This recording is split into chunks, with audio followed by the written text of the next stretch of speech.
சாம்பார் சாதம் செய்கிறதுக்கு ஒரு 4 ஸ்பூன் கடலை எண்ணெய் ஊற்றிக்கலாங்க. அவங்ககிட்ட என்ன ஆயில் வச்சுருக்கீங்களோ அதை ஊற்றிக்கோங்க. நான் ஆயில் ஊற்றிட்டேங்க.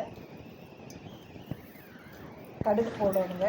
கடுகு 1/4 ஸ்பூன், சீரகம் 1/4 ஸ்பூன், வெள்ளை உளுந்தப்பருப்பு, கடலைப்பருப்பு இது நல்லா பொரியட்டுங்க. இப்போ நல்லா பொரிஞ்சிட்ருக்குங்க. இதில் 2 வரமிளகாய் போட்டுடலாங்க. கருவேப்பிலை தலை போட்டுடலாங்க. சின்ன வெங்காயம் போட்டுடலாங்க. சின்ன வெங்காயம் இந்த சாம்பார் சாப்பாட்டுக்கு சூப்பராக இருக்குங்க.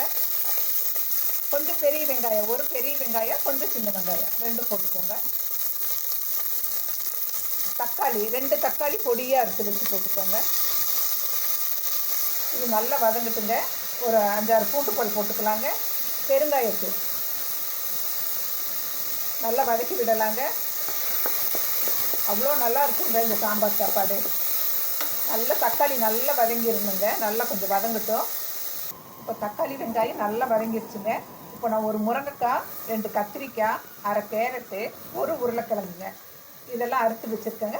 அதையும் போட்டு நம்ம பெரட்டி விட்டுக்கலாங்க. நல்லா வதங்கட்டுங்க. இப்போ காய் நல்லா வதங்கிட்டு இருக்குங்க. இதில் வந்துட்டு அரை ஸ்பூன் மல்லித்தூள் போட்டுக்கலாங்க. சாம்பார் தூள் அது அரை ஸ்பூன் போட்டுக்கலாங்க. அவங்கவுங்க காரத்துக்கு தகுந்த மாதிரி போட்டுக்கோங்க. மஞ்சத்தூள் 1/4 டீஸ்பூன்.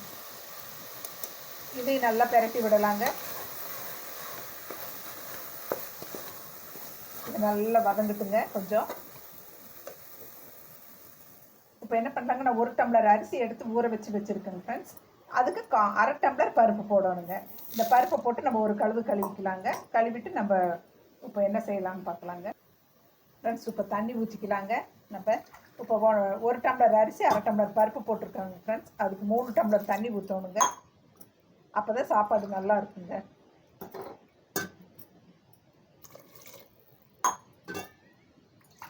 நல்லா குழைவாக நல்லா இருக்குங்க சாம்பார் சாதம் அப்போ தான்.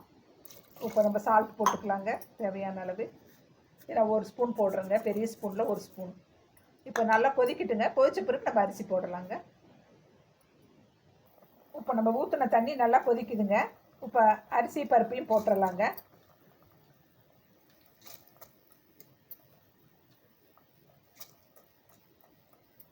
போட்டுட்டு குக்கர் மூடி போட்டு விசில் வச்சிடலாங்க.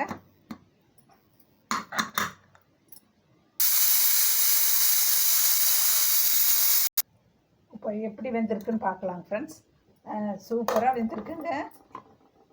மேலே அப்படி மல்லித்தலையை போட்டு விட்டுக்கலாங்க. நான் சொன்ன அளவுகளோடு நீங்களும் பண்ணி பாருங்கள். என் சேனலை பிடிச்சிருந்தா சப்ஸ்கிரைப் பண்ணுங்கள்.